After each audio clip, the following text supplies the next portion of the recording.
Hello friends and welcome to my channel. इस video में हम बात करने वाले हैं जीई पॉलिटिकल साइंस के फर्स्ट चैप्टर के बारे में, जो कि है मेनली नेशनलिज्म इन इंडिया। ये मेनली इंटरलिंक्ड है बाय जो आपने 10th में और 12th में पॉलिटिकल साइंस पढ़ी होगी, उन दोनों में ही नेशनलिज्म इन इंडिया चैप्टर थे। तो चलिए इसी के साथ वीडियो को शुरू करते हैं, और इसके हम कुछ पार्ट्स में देखने वाले हैं, वो हो सकते हैं 2 या 3 पार्ट्स में हो। तो चलिए वीडियो को शुरू करते हैं। सबसे पहले इसमें हम पढ़ लेते हैं नेशनलिज्म इन इंडिया में। तो वो मेनली शुरू होती है फर्स्ट वर्ल्ड वॉर से। तो फर्स्ट वर्ल्ड वॉर कब हुई थी? फर्स्ट वर्ल्ड वॉर मेनली शुरू हुई थी 1914 में। द फर्स्ट वर्ल्ड वॉर जो थी, जो फर्स्ट वर्ल्ड वॉर प्ले हुई थी, मतलब कि इंपॉर्टेंट रोल प्ले किया था उसने in shaping India's freedom struggle and developing new modes of struggling in the following ways. तो इसके क्या क्या इंपॉर्टेंस थी और क्या क्या इसने डेवलप करवाया था इंडिया को। तो सबसे पहले इंक्रीज हो गया था डिफेंस एक्सपेंडिचर में, क्योंकि उससे पहले जो आर्मी पे इतना पैसा नहीं खर्च किया जाता था, पर जब से फर्स्ट वर्ल्ड वॉर शुरू हुई थी तो लोगों को पता चल गया था फर्स्ट के बाद सेकंड थर्ड ऐसे हो सकती है, इसीलिए धीरे धीरे सब कंट्रीज ने अपना जो एक्सपेंडिचर था वो डिफेंस की ओर पे बढ़ा दिया था। अगला, due to the war led to the increase in taxes. तो अब मेन तो वॉर जैसे बहुत ज्यादा बढ़ती जा रही थी, तो इसी के चक्कर में जो टैक्सेस थे वो बहुत ज्यादा इंक्रीज हो रहे थे, लोगों से ज्यादा पैसे लिए जा रहे थे ताकि वो डिफेंस एक्सपेंडिचर में ज्यादा खर्च कर सके जो कंट्री थी। कस्टम ड्यूटीज जो थी वो बढ़ाई जा रही थी, और प्राइसेस जो थे वो फूड वगैरह के वो बढ़ाए जा रहे थे। और इंट्रोडक्शन टू वॉर लोन्स, मतलब कि वॉर के लिए लोन्स वगैरह भी आ रहे थे, जैसे कि अभी स्टडी एजुकेशन के लिए लोन्स मिलते हैं, वैसे ही वॉर के लिए भी लोन्स आने लग गए थे। सेकेंड पॉइंट इसमें है ड्यूरिंग द वॉर, मतलब कि वॉर के दौरान प्राइसेस इंक्रीज्ड ड्रामेटिकली, मतलब कि हर चीज के जो प्राइसेस थे वो एकदम ही बढ़ते जा रहे थे। कई चीजों के तो ऐसे थे जो कि चीज सीधा डबल हो जाए, जैसे कि अगर हम बात करें फूड की, खाने वगैरह की बात करें, तो खाने के मोस्टली प्राइसेस वॉर में या फिर फ्लू या कुछ भी फैल जाता है बीमारी वगैरह, तो आप जब भी देखेंगे जो फूड का जो मतलब पैसे लगते हैं वो एकदम ही डबल हो जाते हैं प्राइसेस। अगले इसमें है poverty and force recruitments in the army made people hostile to the British rule. तो अब पॉवर्टी बहुत ज्यादा बढ़ती जा रही थी, क्योंकि मैंने जो अमीर इंसान है वो तो भाई उस महंगे सामान को खरीद लेगा, पर जो गरीब इंसान है वो उस सामान को कभी भी नहीं खरीद पाएगा, और उसकी जो जिंदगी जो लाइफ है वो बिल्कुल ही हेल बनती जाएगी। अगले इसमें है ड्यूरिंग 1918, 1919 एंड 1920-21 फूड शॉर्टेज जो थी वो बहुत ज्यादा होती जा रही थी due to the failure of crops. अब फेलियर ऑफ क्रॉप्स क्यों हो रहा था? क्योंकि मेनली कई बार होता है सूखा वगैरह पड़ जाता है, बारिश नहीं हो रही, बिल्कुल भी रेनफॉल नहीं हो रही, इसी चक्कर में फेमाइन्स एंड एपिडेमिक्स, फेमाइन्स आ जाते हैं और बहुत ज्यादा बीमारी वगैरह फैलने लग जाती है। क्योंकि मैंने अब भाई जैसे कि अगर हम बात करें, अगर सारा काम नॉर्मल चलता रहेगा तो हम पेस्ट कंट्रोल करते रहेंगे, सब कुछ करते रहेंगे, पर अगर चूहे वगैरह इतने ज्यादा हो गए पॉपुलेशन में और जो लोग हैं वो खाने के चक्कर में मरते जा रहे हैं, पर चूहे जो है वो बहुत ज्यादा बढ़ते जा रहे हैं, तो इसके कारण एपिडेमिक्स बहुत ज्यादा फैलने लग जाते हैं। That took a heavy toll of life, created resentment among the people of India against the foreign rule. अगला इसमें है सत्याग्रह। तो सत्याग्रह जो मेनली शुरू किया था वो महात्मा गांधी जी ने शुरू किया था, और मेनली 1915 में, आप सबको पता होगा कि 1915 तक वो साउथ अफ्रीका में थे, और 1915 के बाद वो साउथ अफ्रीका से इंडिया में आ गए थे।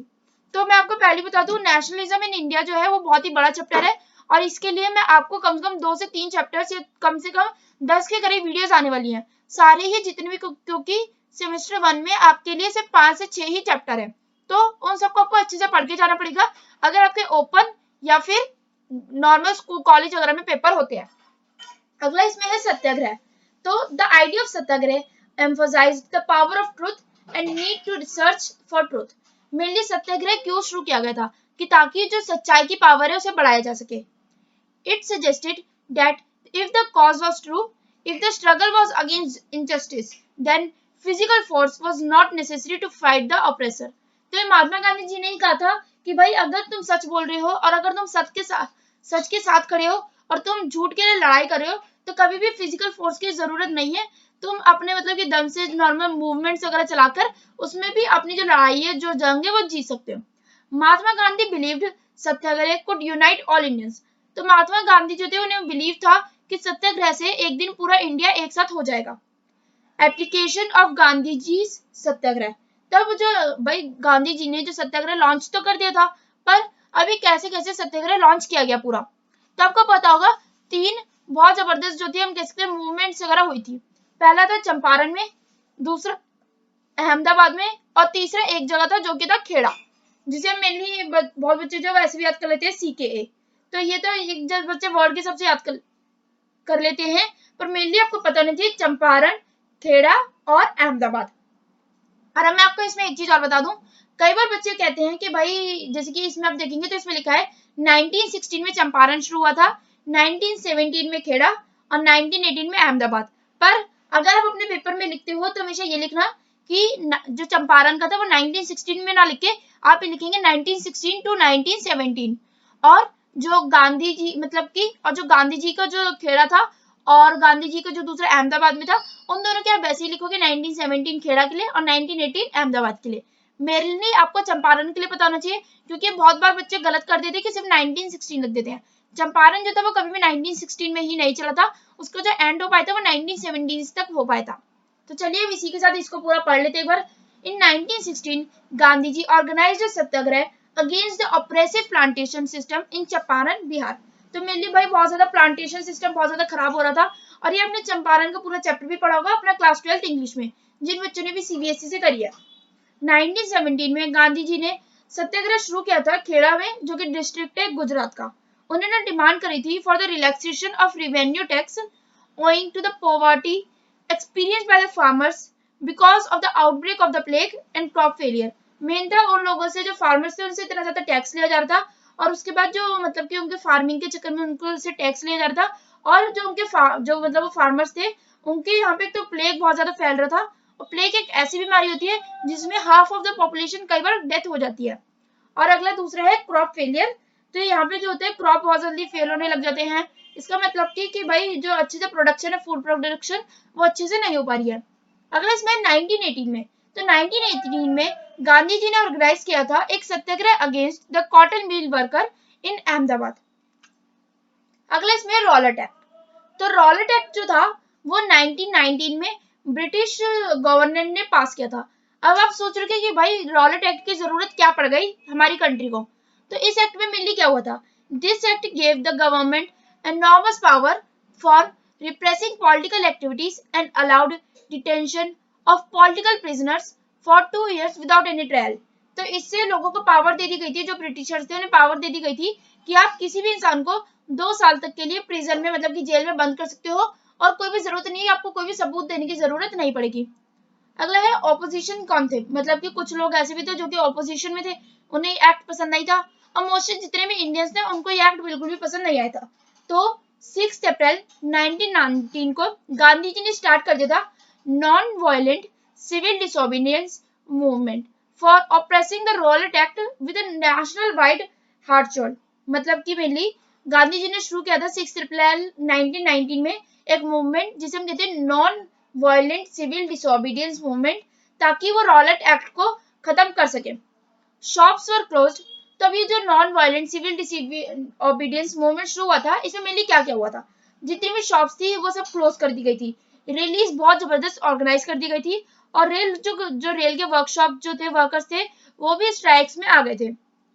10 अप्रैल 1919 को सिर्फ 4 दिन में ही अमृतसर में पूरा वाइड स्प्रेड हो गया था attacks on banks, post office, railway station took place.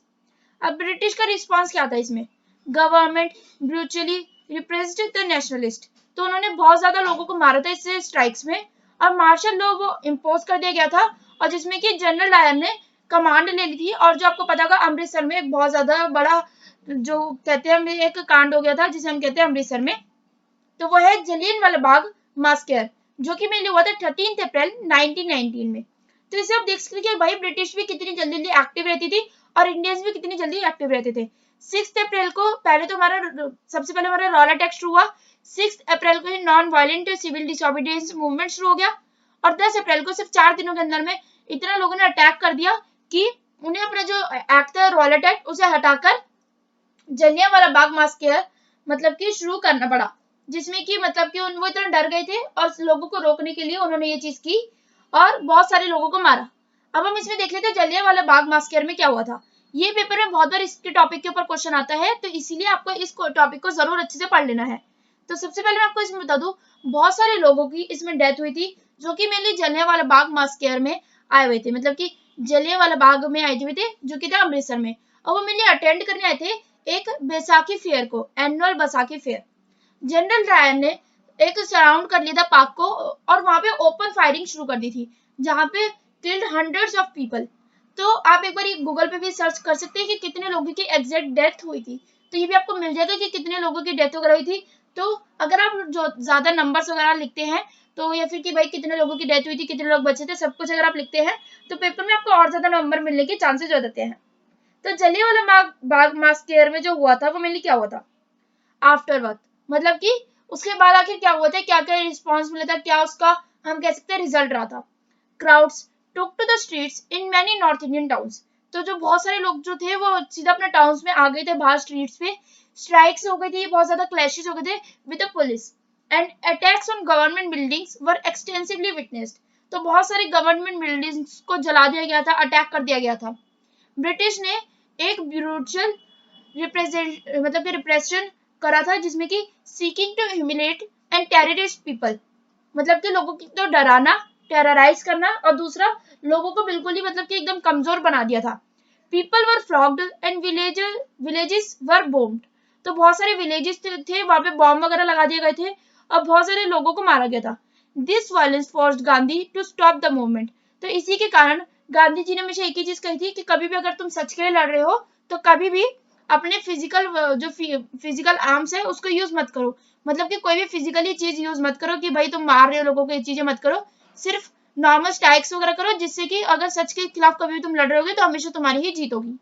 अब हम देखने वाले इसका नेक्स्ट पार्ट, जो कि हम मेनली अगले मतलब कि जो अगला डे फिक्स्ड है, जैसे कि मैंने आपको बताया था जीई पॉलिटिकल साइंस की जो वीडियोस आएंगी वो मेनली वेडनेसडे और सैटरडे को आएगी। तब अगला जो भी शेड्यूल होगा सबसे आपको वीडियो प्रोवाइड हो जाएगी। मैं हर बार लाइव आने वाली हूँ इन चीजों के लिए, तो इसलिए अगर आपकी कोई भी क्वेरीज हो तो आप लाइव चैट्स में जरूर पूछ सकते हैं।